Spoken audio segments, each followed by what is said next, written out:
Disclaimer: ang kwentong ito ay kathang-isip lamang at hindi nilalayong manakot ng labis o magdulot ng takot sa sinuman. Ito ay para sa libangan at pagsasaliksik sa ating kulturang Pinoy tungkol sa mga alamat at paniniwala tungkol sa aswang. Wala itong layuning manira ng sinuman o ng anumang paniniwala. Para sa mga mahihina ang loob, pinapayuhan naming huwag panoorin ito sa gabi at mag-ingat sa pakikinig. Madilim ang gabi, walang buwan, at tanging huni ng mga kuliglig ang maririnig sa malayong kabundukan ng isang tahimik na baryo sa Visayas. Ang hangin ay malamig. May dalang kakaibang kilabot na tila bumabalot sa buong paligid. Sa kabila ng kasayahan at liwanag ng pista, may isang anino sa sulok ng eskinita. Tahimik, hindi gumagalaw, ngunit para bang nagmamasid.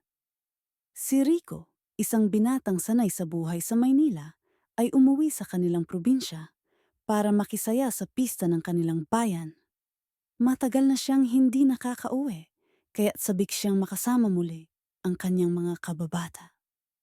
Sa gitna ng kasayahan, tawanan, at inuman sa gitna ng plaza, napansin niyang may isang matandang lalaki na tila hindi mapakali.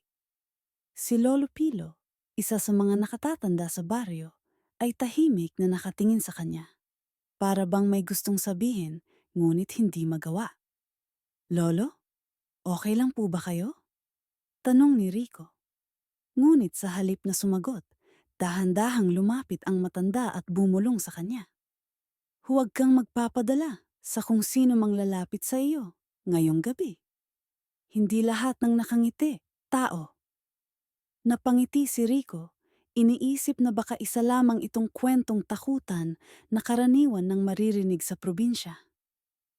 Ngunit sa kanyang puso, may isang bahagi sa kanya na hindi mapakali. Bumalik siya sa kanyang mga kaibigan. Pilit na ikinakalat ang kaba sa pamamagitan ng tawanan at inuman. Ngunit habang lumalalim ang gabi, nagsimula siyang makaramdam ng kakaiba. Parang may mga matang nakamasid sa kanya. Isa sa kanyang mga kaibigan, si Arnel, ay nagyayang pumunta sa dulo ng baryo kung saan may isang kubo na matagal nang pinabayaan. May ituturo ako sa iyo, Rico. May sikreto ang baryong to na hindi mo pa alam. Aniya. May kilabot na dumaan sa katawan ni Rico. Ngunit dahil sa kalasingan at pangungulit ng tropa, sumama siya. Habang papalapit sila sa lumang kubo, biglang sumabog ang katahimikan. Tumahimik ang kuliglig, tumigil ang hangin, at parang huminto ang oras. Si Rico, na kaninang matapang, biglang nakaramdam ng matinding kaba. Nang ipapatong na ni Arnel ang kamay sa kanyang balikat, doon niya napansin, ang kamay ni Arnel ay hindi pangkaraniwan. Mahaba ang kuko, malamig ang balat, at may kakaibang amoy na parang nabubulok. Napaatras si Rico, napalunok ng laway. Arnel, ano to? Nanginginig niyang tanong. Ngunit imbes na sumagot, dahan-dahan siyang nanginitian ni Arnel. Isang ngiti na hindi pangkaraniwang ngiti ng tao. Isang ngiti na naglalantad ng matatalas na pangil. At sa isang iglap, nawala ang lahat ng ingay. Tanging tibok ng puso ni Rico ang naririnig niya habang unti-unting lumalapit ang kanyang kaibigang hindi na niya sigurado kung tao pa nga ba ito. Itutuloy, disclaimer. Ang kwentong ito ay kathang-isip lamang at hindi nilalayong manakot ng labis o magdulot ng takot sa sinuman. Ito ay para sa libangan at pagsasaliksik sa ating kulturang Pinoy tungkol sa mga alamat at paniniwala tungkol sa aswang. Wala itong layuning manira ng sinuman o ng anumang paniniwala. Para sa mga mahihina ang loob, pinapayuhan naming huwag panoorin ito sa gabi at mag-ingat sa pakikinig. Madilim ang gabi, walang buwan, at tanging huni ng mga kuliglig ang maririnig sa malayong kabundukan ng isang tahimik na baryo sa Visayas. Ang hangin ay malamig. May dalang kakaibang kilabot na tila bumabalot sa buong paligid. Sa kabila ng kasayahan at liwanag ng pista, May isang anino sa sulok ng eskinita. Tahimik, hindi gumagalaw, ngunit para bang nagmamasid. Si Rico, isang binatang sanay sa buhay sa Maynila, ay umuwi sa kanilang probinsya para makisaya sa pista ng kanilang bayan. Matagal na siyang hindi nakakauwi, kaya't sabik siyang makasama muli ang kanyang mga kababata. Sa gitna ng kasayahan, tawanan, at inuman sa gitna ng plaza, napansin niyang may isang matandang lalaki na tila hindi mapakali. Si Lolo Pilo, isa sa mga nakatatanda sa baryo, ay tahimik na nakatingin sa kanya, para bang may gustong sabihin ngunit hindi magawa. Lolo, okay lang po ba kayo? Tanong ni Rico, ngunit sa halip na sumagot, dahan-dahang lumapit ang matanda at bumulong sa kanya. Huwag kang magpapadala sa kung sino mang lalapit sa iyo ngayong gabi. Hindi lahat ng nakangiti, tao. Napangiti si Rico. Iniisip na baka isa lamang itong kwentong takutan na karaniwan nang maririnig sa probinsya. Ngunit sa kanyang puso, may isang bahagi sa kanya na hindi mapakali. Bumalik siya sa kanyang mga kaibigan, pilit na ikinakalat ang kaba sa pamamagitan ang tawanan at inuman. Ngunit habang lumalalim ang gabi, nagsimula siyang makaramdam ng kakaiba. Parang may mga matang nakamasid sa kanya. Isa sa kanyang mga kaibigan, si Arnel, ay nagyayang pumunta sa dulo ng baryo kung saan may isang kubo na matagal nang pinabayaan. May ituturo ako sa iyo, Rico. May sikreto ang baryong to na hindi mo pa alam, aniya. May kilabot na dumaan sa katawan ni Rico. Ngunit dahil sa kalasingan at pangungulit ng tropa, sumama siya. Habang papalapit sila sa lumang kubo, biglang sumabog ang katahimikan. Tumahimik ang kuliglig, tumigil ang hangin, at parang huminto ang oras. Si Rico, na kaninang matapang, biglang nakaramdam ng matinding kaba. Nang ipapatong na ni Arnel ang kamay sa kanyang balikat, doon niya napansin. Ang kamay ni Arnel ay hindi pangkaraniwan. Mahaba ang kuko, malamig ang balat, at may kakaibang amoy na parang nabubulok. Napaatras si Rico, napalunok ng laway. Arnel, ano to? Nanginginig niyang tanong. Ngunit imbes na sumagot, dahan-dahan siyang nginitian ni Arnel. Isang ngiti na hindi pangkaraniwang ngiti ng tao. Isang ngiti na naglalantad ng matatalas na pangil. At sa isang iglap, nawala ang lahat ng ingay. Tanging tibok ng puso ni Rico ang naririnig niya habang unti-unting lumalapit ang kanyang kaibigang hindi na niya sigurado kung tao pa nga ba ito. Nang mapansin ni Rico ang anyo ni Arnel, agad siyang umatras. Halos matalisod sa sarili niyang paa. Nanginginig ang kanyang mga kamay habang pilit niyang nilalabanan ang paninikip ng kanyang dibdib. Hindi ito totoo. Lasing lang ako. Bulong niya sa sarili. Ngunit ang amoy ng nabubulok na laman mula kay Arnel ay masyadong totoo. Masyadong nakakapanindig, balahibo. Sa isang iglap kumilos si Arnel. Mabilis. Masyadong mabilis para sa isang tao. Para siyang isang anino na biglang lumitaw sa harapan ni Rico, ang kanyang mga kuko ay dumampi sa pisngi nito. Napapikit si Rico, ngunit imbes na sugurin siya, isang malamig na tinig ang narinig niya. Bakit ka bumalik, Rico? Nanlaki ang kanyang mga mata. Hindi niya alam kung anong ibig sabihin ni Arnel. Hindi siya makapagsalita. Tila nalunok ang kanyang dila. Sa kanyang gilid, may narinig siyang kaluskos. Napatingin siya sa lumang kubo. Ang pinto nito, na kanina ay nakapinid, ngayon ay unti-unting bumubukas. Isang maitim na anino ang dahan-dahang lumalabas mula rito. Payat, mahaba ang buhok, at may mga mata na kumikislap sa dilim. Napaatras si Rico, hinanap ang daan pabalik sa liwanag ng baryo, ngunit parang mas lalo siyang nilalamon ng dilim. Sa kanyang isip, pilit niyang inaalala ang sinabi ni Lolo Pilo. Huwag kang magpapadala sa kung sino mang lalapit sa iyo ngayong gabi. Rico? Huwag kang tatakbo, malamig na sabi ni Arnel. Ang boses niya, ay parang may kasamang dalawang tunog, isa matinis at isa'y mababa, halos di makilalang boses. Mas gugustuhin mong tapusin na natin ito ngayon. Hindi na nagdalawang isip si Rico. Tumakbo siya. Hindi alintana ang mga ugat na sumasabit sa kanyang paa. Naririnig niya ang mabilis na paggalaw sa kanyang likuran. Halos ramdam niya ang malamig na hininga ni Arnel sa kanyang batok. Diyos ko, tulungan niyo po ako, bulong niya. Sa di kalayuan, may nakita siyang lumang bahay. Wala siyang oras para mag-isip. Pinilit niyang buksan ang pinto at pumasok. Agad na isinara ito sa likod niya. Humihingal siya, nakikinig sa labas. Wala, walang tunog, walang paggalaw. Tahimik. Hanggang sa marinig niya ang marahang kaluskos mula sa loob ng bahay. At unti-unting bumukas ang ilaw, ngunit wala namang tao. Disclaimer.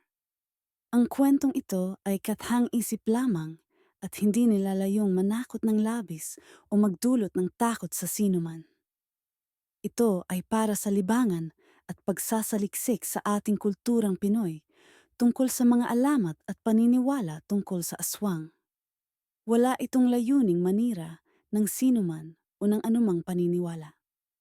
Para sa mga mahihina ang loob, pinapayuhan naming huwag panoorin ito sa gabi at mag-ingat sa pakikinig.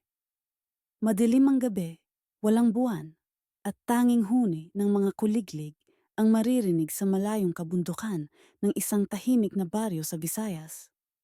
Ang hangin ay malamig. May dalang kakaibang kilabot na tila bumabalot sa buong paligid. Sa kabila ng kasayahan at liwanag ng pista, may isang anino sa sulok ng eskinita, tahimik, hindi gumagalaw, ngunit para bang nagmamasid. Si Rico, isang binatang sanay sa buhay sa Maynila, ay umuwi sa kanilang probinsya para makisaya sa pista ng kanilang bayan. Matagal na siyang hindi nakakauwi, kaya't sabik siyang makasama muli ang kanyang mga kababata. Sa gitna ng kasayahan, tawanan, at inuman sa gitna ng plaza, napansin niyang may isang matandang lalaki na tila hindi mapakali. Si Lolo Pilo, isa sa mga nakatatanda sa baryo, ay tahimik na nakatingin sa kanya. Para bang may gustong sabihin, ngunit hindi magawa. Lolo, okay lang po ba kayo?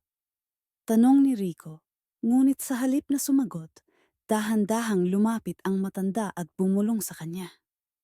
Huwag kang magpapadala sa kung sino mang lalapit sa iyo ngayong gabi. Hindi lahat ng nakangiti, tao. Napangiti si Rico. Iniisip na baka isa lamang itong kwentong takutan na karaniwan ng maririnig sa probinsya. Ngunit sa kanyang puso, may isang bahagi sa kanya na hindi mapakali. Bumalik siya sa kanyang mga kaibigan, pilit na ikinakalat ang kaba sa pamamagitan ng tawanan at inuman. Ngunit habang lumalalim ang gabi, nagsimula siyang makaramdam ng kakaiba. Parang may mga matang nakamasid sa kanya.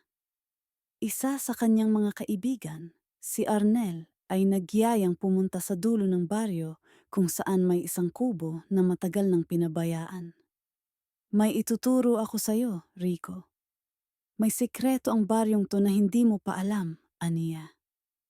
May kilabot na dumaan sa katawan ni Rico, ngunit dahil sa kalasingan at pangungulit ng tropa, sumama siya. Habang papalapit sila sa lumang kubo, biglang sumabog ang katahimikan. Tumahimik ang kuliglig, tumigil ang hangin, at parang huminto ang oras. Si Rico, na kaninang matapang, biglang nakaramdam ng matinding kaba. Nang ipapatong na ni Arnel ang kamay sa kanyang balikat, doon niya napansin. Ang kamay ni Arnel ay hindi pangkaraniwan.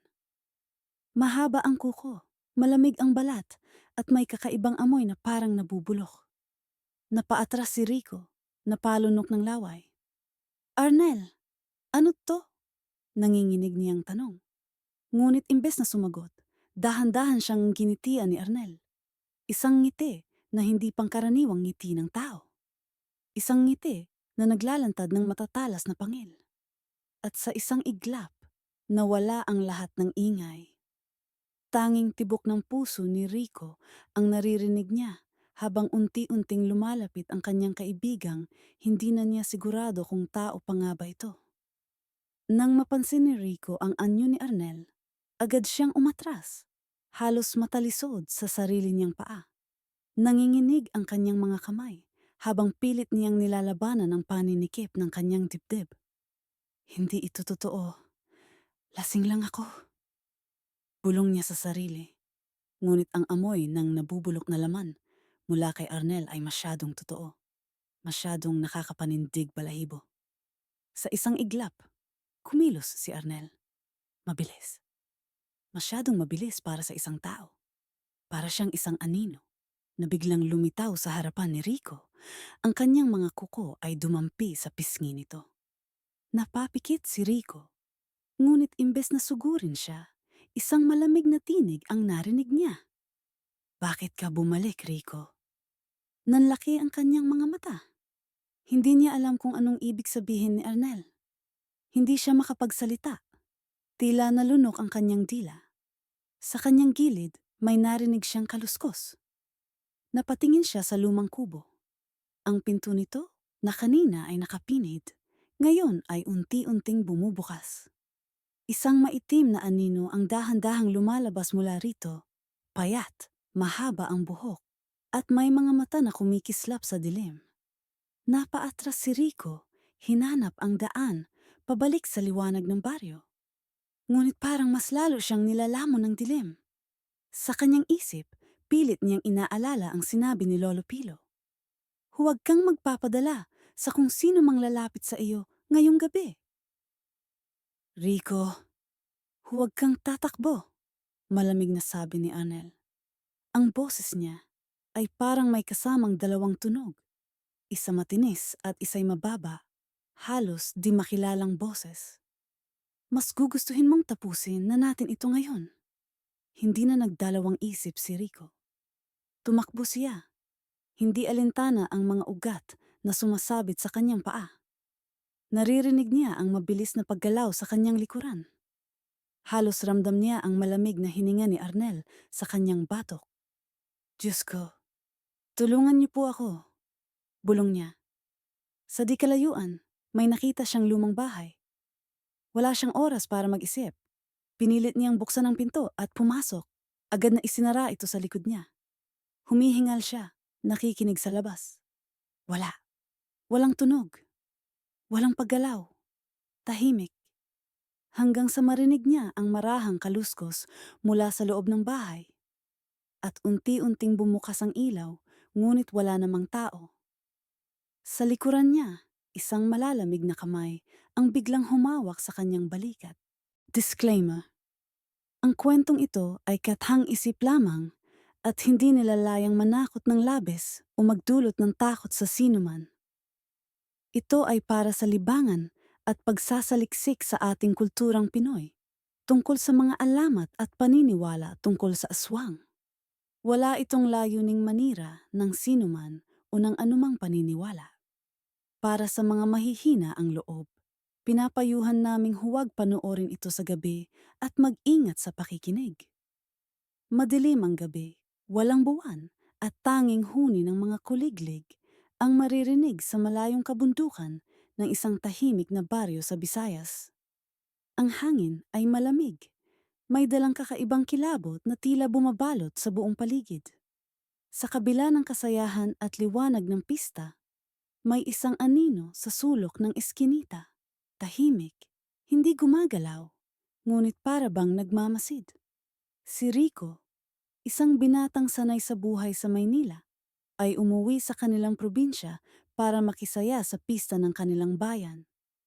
Matagal na siyang hindi nakakauwi, kaya't sabik siyang makasama muli ang kanyang mga kababata. Sa gitna ng kasayahan, tawanan, at inuman sa gitna ng plaza, napansin niyang may isang matandang lalaki na tila hindi mapakali. Si Lolo Pilo, isa sa mga nakatatanda sa baryo, ay tahimik na nakatingin sa kanya. Para bang may gustong sabihin, ngunit hindi magawa. Lolo, okay lang po ba kayo? Tanong ni Rico, ngunit sa halip na sumagot, Dahan-dahang lumapit ang matanda at bumulong sa kanya. Huwag kang magpapadala sa kung sino mang lalapit sa iyo ngayong gabi. Hindi lahat ng nakangiti, tao. Napangiti si Rico. Iniisip na baka isa lamang itong kwentong takutan na karaniwan ng maririnig sa probinsya. Ngunit sa kanyang puso, may isang bahagi sa kanya na hindi mapakali. Bumalik siya sa kanyang mga kaibigan. Pilit na ikinakalat ang kaba sa pamamagitan ng tawanan at inuman. Ngunit habang lumalalim ang gabi, nagsimula siyang makaramdam ng kakaiba. Parang may mga matang nakamasid sa kanya. Isa sa kanyang mga kaibigan, si Arnel, ay nagyayang pumunta sa dulo ng baryo, kung saan may isang kubo na matagal nang pinabayaan. May ituturo ako sa iyo, Rico. May sikreto ang baryong to na hindi mo pa alam. Aniya. May kilabot na dumaan sa katawan ni Rico. Ngunit dahil sa kalasingan at pangungulit ng tropa, sumama siya. Habang papalapit sila sa lumang kubo, biglang sumabog ang katahimikan. Tumahimik ang kuliglig, tumigil ang hangin, at parang huminto ang oras. Si Rico, na kaninang matapang, biglang nakaramdam ng matinding kaba. Nang ipapatong na ni Arnel ang kamay sa kanyang balikat, doon niya napansin. Ang kamay ni Arnel ay hindi pangkaraniwan. Mahaba ang kuko, malamig ang balat, at may kakaibang amoy na parang nabubulok. Napaatras si Rico. Napalunok ng laway. Arnel, ano to? Nanginginig niyang tanong. Ngunit imbes na sumagot, dahan-dahan siyang nginitian ni Arnel. Isang ngiti na hindi pangkaraniwang ang ngiti ng tao. Isang ngiti na naglalantad ng matatalas na pangil. At sa isang iglap, nawala ang lahat ng ingay. Tanging tibok ng puso ni Rico ang naririnig niya habang unti-unting lumalapit ang kanyang kaibigang hindi na niya sigurado kung tao pa nga ba ito. Nang mapansin ni Rico ang anyo ni Arnel, agad siyang umatras, halos matalisod sa sarili niyang paa. Nanginginig ang kanyang mga kamay habang pilit niyang nilalabanan ang paninikip ng kanyang dibdib. Hindi ito totoo. Lasing lang ako. Bulong niya sa sarili. Ngunit ang amoy ng nabubulok na laman mula kay Arnel ay masyadong totoo. Masyadong nakakapanindig balahibo. Sa isang iglap kumilos si Arnel. Mabilis. Masyadong mabilis para sa isang tao. Para siyang isang anino na biglang lumitaw sa harapan ni Rico. Ang kanyang mga kuko ay dumampi sa pisngi nito. Napapikit si Rico, ngunit imbes na sugurin siya, isang malamig na tinig ang narinig niya. Bakit ka bumalik, Rico? Nanlaki ang kanyang mga mata. Hindi niya alam kung anong ibig sabihin ni Arnel. Hindi siya makapagsalita. Tila nalunok ang kanyang dila. Sa kanyang gilid, may narinig siyang kaluskos. Napatingin siya sa lumang kubo. Ang pinto nito, na kanina ay nakapinid, ngayon ay unti-unting bumubukas. Isang maitim na anino ang dahan-dahang lumalabas mula rito. Payat, mahaba ang buhok, at may mga mata na kumikislap sa dilim. Napaatras si Rico, hinanap ang daan, pabalik sa liwanag ng baryo, ngunit parang mas lalo siyang nilalamon ng dilim. Sa kanyang isip, pilit niyang inaalala ang sinabi ni Lolo Pilo. Huwag kang magpapadala sa kung sino mang lalapit sa iyo ngayong gabi. Rico, huwag kang tatakbo. Malamig na sabi ni Arnel. Ang boses niya ay parang may kasamang dalawang tunog. Isa matinis at isa'y mababa. Halos di makilalang boses. Mas gugustuhin mong tapusin na natin ito ngayon. Hindi na nagdalawang isip si Rico. Tumakbo siya. Hindi alintana ang mga ugat na sumasabit sa kanyang paa. Naririnig niya ang mabilis na paggalaw sa kanyang likuran. Halos ramdam niya ang malamig na hininga ni Arnel sa kanyang batok. Diyos ko, tulungan niyo po ako. Bulong niya. Sa di kalayuan, may nakita siyang lumang bahay. Wala siyang oras para mag-isip. Pinilit niyang buksan ang pinto at pumasok. Agad na isinara ito sa likod niya. Humihingal siya, nakikinig sa labas. Wala. Walang tunog. Walang paggalaw. tahimik. Hanggang sa marinig niya ang marahang kaluskos mula sa loob ng bahay. At unti-unting bumukas ang ilaw, ngunit wala namang tao. Sa likuran niya, isang malalamig na kamay ang biglang humawak sa kanyang balikat. Napapikit si Rico, naninigas sa takot. Nang dahan-dahan niyang imulat ang kanyang mga mata. Unti-unting sumasalamin sa basag na salamin, sa harap niya ang isang babae. Mahaba ang gusot na buhok, walang mata, at may isang malalim na ngiti sa kanyang mukha. Hindi siya gumagalaw, ngunit ang kanyang presensya ay parang nagpapabigat sa buong paligid. Isang malamig na bulong, ang narinig niya malapit sa kanyang tainga. Matagal kitang hinintay, Rico. Sa gitna ng kasayahan, tawanan, at inuman sa gitna ng plaza, napansin niyang may isang matandang lalaki na tila hindi mapakali. Si Lolo Pilo, isa sa mga nakatatanda sa baryo, ay tahimik na nakatingin sa kanya. Para bang may gustong sabihin, ngunit hindi magawa. Lolo, okay lang po ba kayo? Tanong ni Rico. Ngunit sa halip na sumagot, dahan-dahang lumapit ang matanda at pumulong sa kanya. Huwag kang magpapadala sa kung sino mang lalapit sa iyo ngayong gabi. Hindi lahat ng nakangiti, tao. Napangiti si Rico. Iniisip na baka isa lamang itong kwentong takutan na karaniwan nang maririnig sa probinsya. Ngunit sa kanyang puso may isang bahagi sa kanya na hindi mapakali. Bumalik siya sa kanyang mga kaibigan. Pilit na ikinakalat ang kaba sa pamamagitan ng tawanan at inuman. Ngunit habang lumalalim ang gabi, nagsimula siyang makaramdam ng kakaiba. Parang may mga matang nakamasid sa kanya.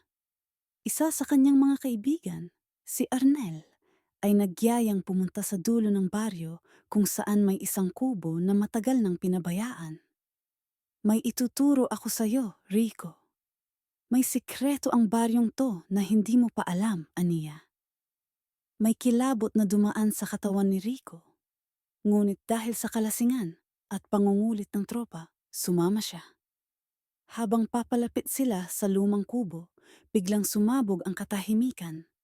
Tumahimik ang kuliglig, tumigil ang hangin, at parang huminto ang oras. Si Rico, na kaninang matapang, biglang nakaramdam ng matinding kaba. Nang ipapatong na ni Arnel ang kamay sa kanyang balikat, doon niya napansin. Ang kamay ni Arnel ay hindi pangkaraniwan. Mahaba ang kuko, malamig ang balat, at may kakaibang amoy na parang nabubulok. Napaatras si Rico, napalunok ng laway. Arnel, ano to? Nanginginig niyang tanong. Ngunit imbes na sumagot, dahan-dahan siyang nginitian ni Arnel. Isang ngiti na hindi pangkaraniwang ngiti ng tao. Isang ngiti na naglalantad ng matatalas na pangil. At sa isang iglap, nawala ang lahat ng ingay. Tanging tibok ng puso ni Rico ang naririnig niya habang unti-unting lumalapit ang kanyang kaibigang hindi na niya sigurado kung tao pa nga ba ito. Nang mapansin ni Rico ang anyo ni Arnel, agad siyang umatras. Halos matalisod sa sarili niyang paa. Nanginginig ang kanyang mga kamay habang pilit niyang nilalabanan ang paninikip ng kanyang dibdib. Hindi ito totoo. Lasing lang ako. Bulong niya sa sarili, ngunit ang amoy ng nabubulok na laman mula kay Arnel ay masyadong totoo. Masyadong nakakapanindig balahibo. Sa isang iglap kumilos si Arnel. Mabilis. Masyadong mabilis para sa isang tao. Para siyang isang anino na biglang lumitaw sa harapan ni Rico. Ang kanyang mga kuko ay dumampi sa pisngi nito. Napapikit si Rico, ngunit imbes na sugurin siya, isang malamig na tinig ang narinig niya. Bakit ka bumalik, Rico? Nanlaki ang kanyang mga mata. Hindi niya alam kung anong ibig sabihin ni Arnel. Hindi siya makapagsalita. Tila nalunok ang kanyang dila. Sa kanyang gilid, may narinig siyang kaluskos. Napatingin siya sa lumang kubo. Ang pinto nito, na kanina ay nakapinid, ngayon ay unti-unting bumubukas. Isang maitim na anino ang dahan-dahang lumalabas mula rito. Payat, mahaba ang buhok, at may mga mata na kumikislap sa dilim. Napaatras si Rico. Hinanap ang daan pabalik sa liwanag ng baryo. Ngunit parang mas lalo siyang nilalamon ng dilim. Sa kanyang isip, pilit niyang inaalala ang sinabi ni Lolo Pilo. Huwag kang magpapadala sa kung sino mang lalapit sa iyo ngayong gabi. Rico, huwag kang tatakbo, malamig na sabi ni Ernel. Ang boses niya ay parang may kasamang dalawang tunog, isa matinis at isa'y mababa. Halos di makilalang boses. Mas gugustuhin mong tapusin na natin ito ngayon. Hindi na nagdalawang isip si Rico. Tumakbo siya. Hindi alintana ang mga ugat na sumasabit sa kanyang paa. Naririnig niya ang mabilis na paggalaw sa kanyang likuran. Halos ramdam niya ang malamig na hininga ni Arnel sa kanyang batok. Diyos ko, tulungan niyo po ako, bulong niya. Sa di kalayuan, may nakita siyang lumang bahay. Wala siyang oras para mag-isip. Pinilit niyang buksan ang pinto at pumasok. Agad na isinara ito sa likod niya. Humihingal siya, nakikinig sa labas.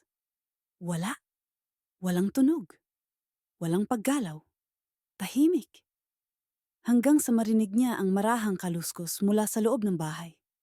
At unti-unting bumukas ang ilaw, ngunit wala namang tao. Sa likuran niya, isang malalamig na kamay ang biglang humawak sa kanyang balikat. Napapikit si Rico, naninigas sa takot.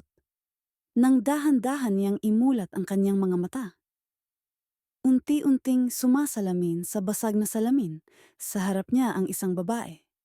Mahaba ang gusot na buhok, walang mata, at may isang malalim na ngiti sa kanyang mukha. Hindi siya gumagalaw, ngunit ang kanyang presensya ay parang nagpapabigat sa buong paligid.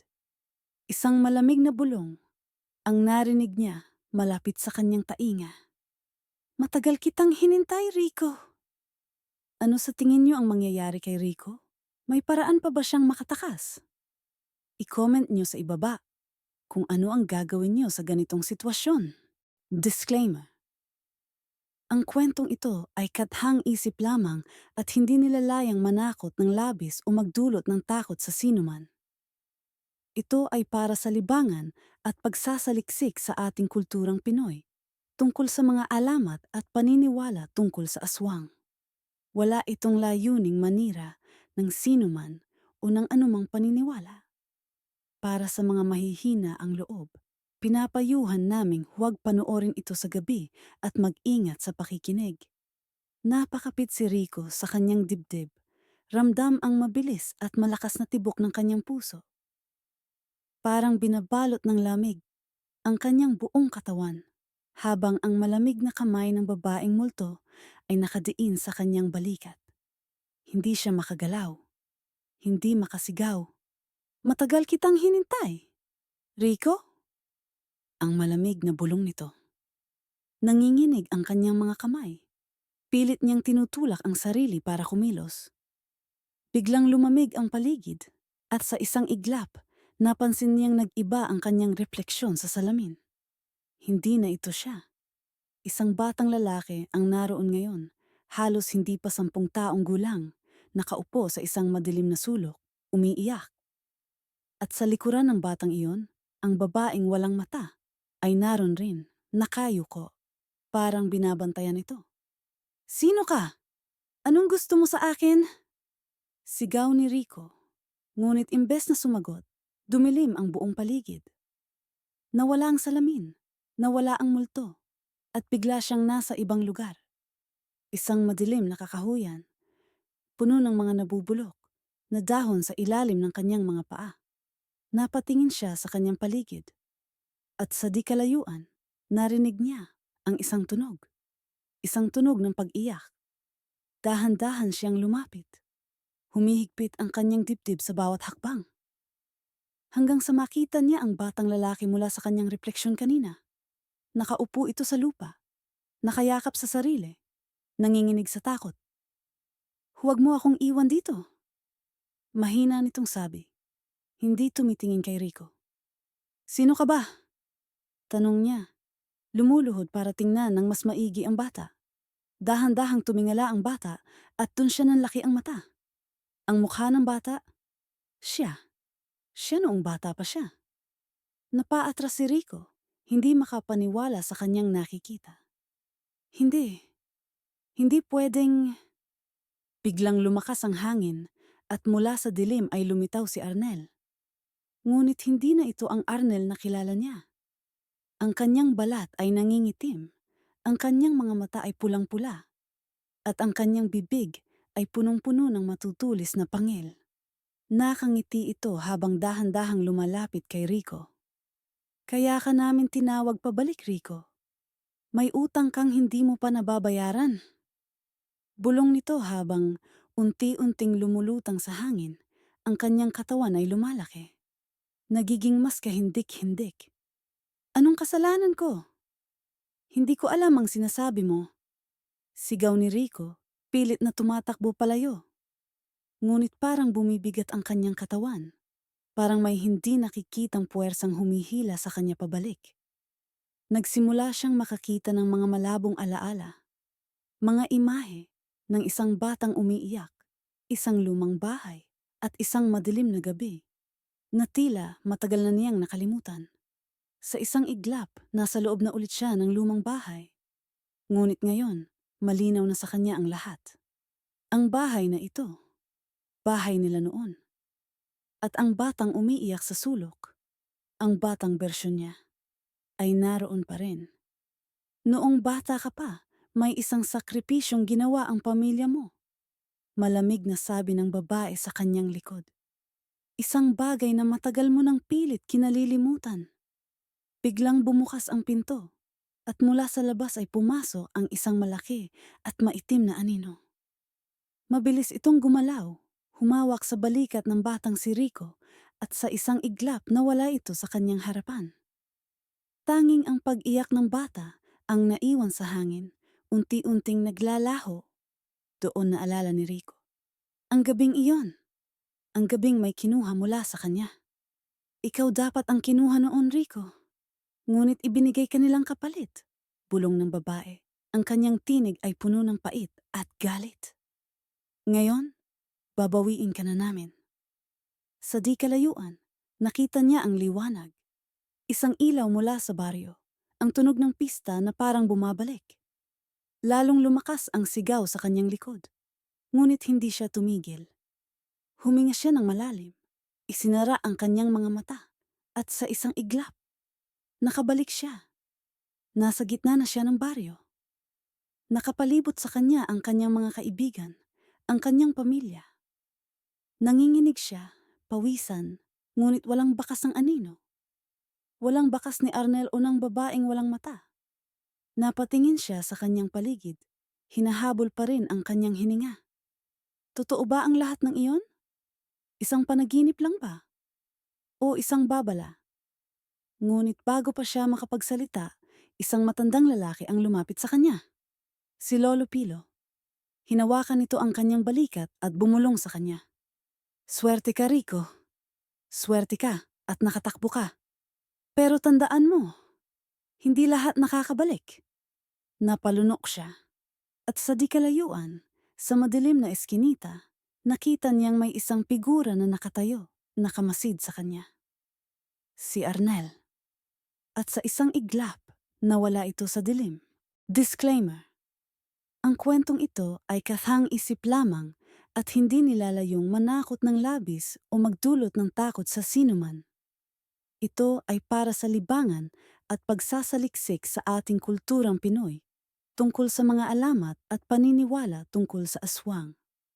Wala itong layuning manira ng sinuman o ng anumang paniniwala. Para sa mga mahihina ang loob, pinapayuhan naming huwag panoorin ito sa gabi at mag-ingat sa pakikinig. Humihingal pa rin si Rico habang nakatayo sa gitna ng pista.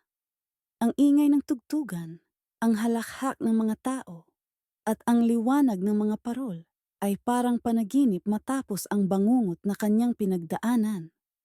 Ngunit kahit na bumalik na siya sa baryo, may isang bagay na hindi mawala sa kanyang isipan.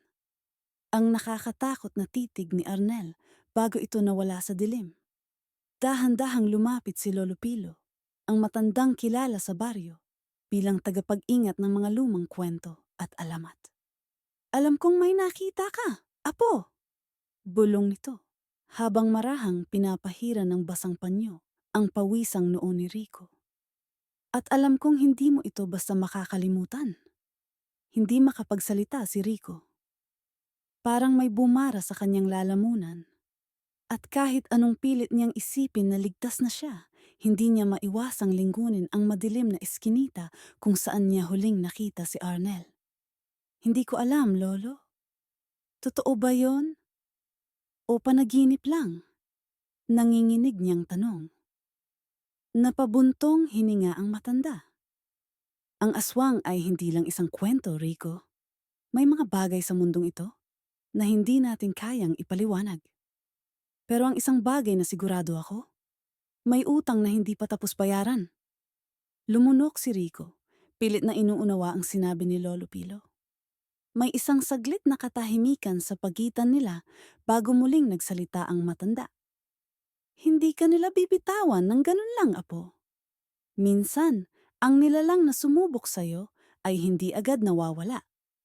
Minsan, naghihintay lang sila. Naghihintay ng tamang sandali. Lalong lumamig ang pakiramdam ni Rico. Kahit pa nasa gitna siya ng masayang pista, hindi niya maialis ang bigat sa kanyang dibdib. Tiningnan niya ang paligid. Mga taong nagkakasiyahan, mga bata na masayang tumatakbo, at mga matatandang masayang nagkukwentuhan. Para bang walang nangyari, na parang siya lang ang nakakaalam ng totoong nangyari sa gabing ito. May paraan ba para makaligtas? Mahina niyang tanong. Nagtagal pa bago sumagot si Lolo Pilo. Kung totoo ngang ikaw ay iniligtas noon sa halip na ialay, may posibilidad na bumalik sila para kunin ang dapat ay sa kanila. Tinitigan siya ng matanda. Seryoso ang ekspresyon. Kailangan mong manatiling handa. At higit sa lahat, huwag kang papayag na mahuli ka nila muli. Nanlamig si Rico. Para bang sa bawat saglit na lumilipas, lalo siyang nalulubog sa misteryo ng kanyang nakaraan. May utang daw na dapat bayaran. Siya raw ang dapat kinuha noon. Ngunit kung ganoon, sino ang isinakripisyo kapalit niya? Sino ang nagbayad ng utang na iyon? Nagising siya sa kanyang pag-iisip nang may biglang pumitik sa kanyang balikat. Napaigtad siya at mabilis na lumingon. Isang kaibigan lang pala niya, si Tonyo. Uy, Rico! Kanina ka pa tulala dyan. Halika na, may palabas pa. Natatawang anyaya nito. Ngunit nang makita nito ang ekspresyon sa mukha ni Rico, nagdahan-dahan ito. Uy, ayos ka lang ba? Para kang nakakita ng multo. Gusto niyang matawa sa sinabi ni Tonyo, pero hindi niya magawa. Sa halip, tumango na lang siya at sumabay sa kanyang kaibigan. Ngunit habang naglalakad sila palayo, hindi niya maiwasang muling sulyapan ang madilim na eskinita. Wala na si Arnel doon. Ngunit sa isang iglap, sa gilid ng kanyang paningin, may isang aninong gumalaw. Hindi niya alam kung imahinasyon niya lang ba iyon. O kung may isang nilalang pa rin ang nagmamasid sa kanya sa dilim. Ano sa tingin niyo, mga kaibigan? Tapos na ba talaga ang bangungot ni Rico? O may naghihintay pa para sa kanya? I-comment niyo ang inyong opinyon. At huwag kalimutang i-like at i-share ang video na ito kung gusto niyong malaman ang kasunod. Hanggang sa susunod na kwentuhan. Ingat kayo sa dilim.